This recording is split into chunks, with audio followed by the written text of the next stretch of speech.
কার্য সফল হয়ে থাকে। তাই চতুশ্লোকী ভাগবত অর্থাৎ 4টে শ্লোক আজ ব্রহ্মাকে দিয়েছেন। আর এই ব্রহ্মা 4টি শ্লোক পেয়ে তিনি যে কি করবেন এই বিষয়ে তিনি মূঢ় হয়েছিলেন, যে আমি কি করব, ভগবান আমাকে কেন সৃষ্টি করেছেন।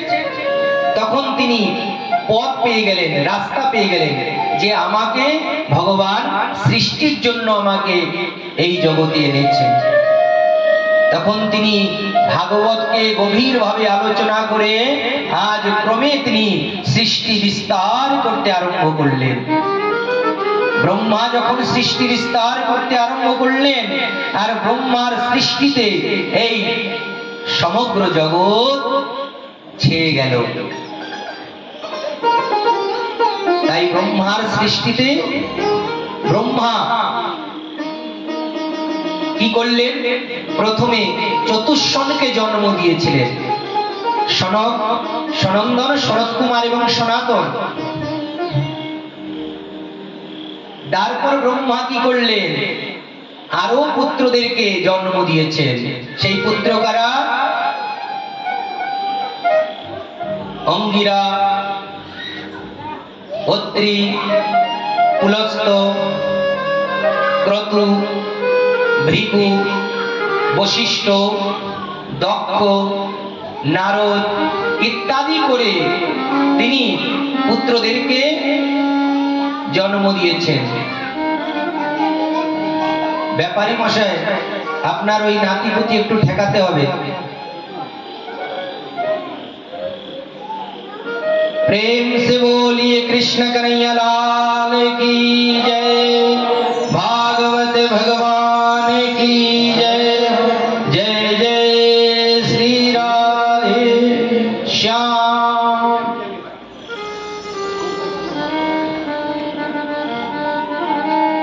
এবার ব্রহ্মা চিন্তা করলেন, ভগবান নারায়ণ কৃপা পরবশ হয়ে আমাকে এত উত্তম ভাগবত দিয়েছেন, তাহলে এই ভাগবত আমি কাকে দিব, যার দ্বারা এই সমগ্র জগৎ এই ভাগবত জানতে পারে।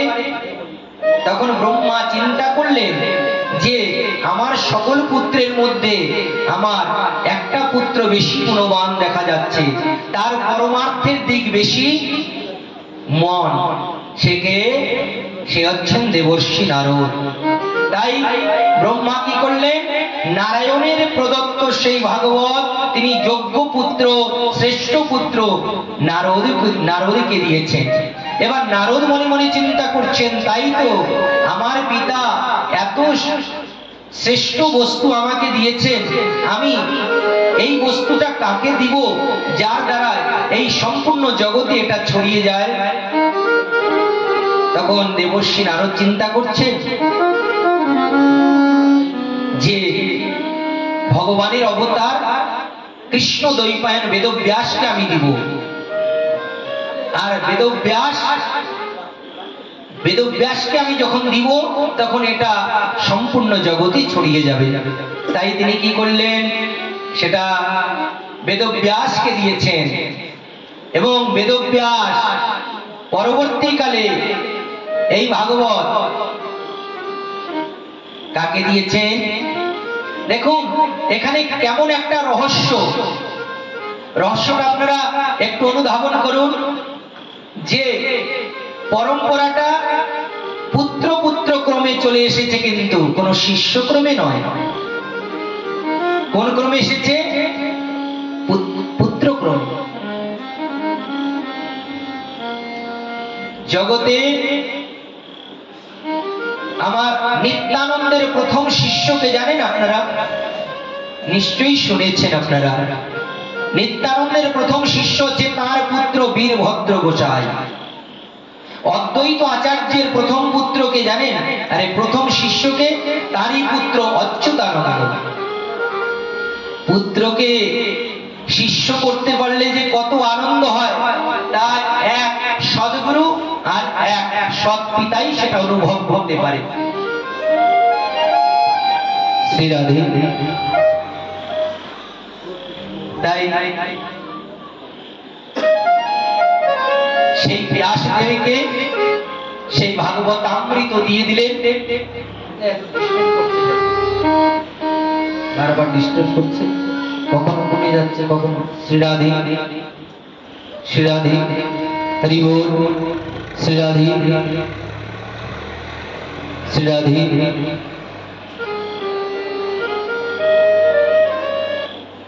তাই ব্যাসদেব সেই ভাগবত পেয়ে কাকে দিয়েছেন?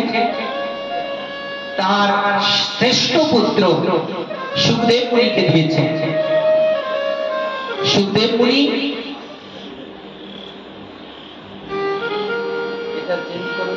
শ্রী রাধে, শ্রী রাধে,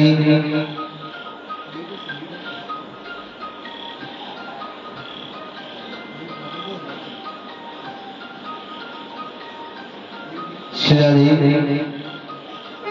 এবার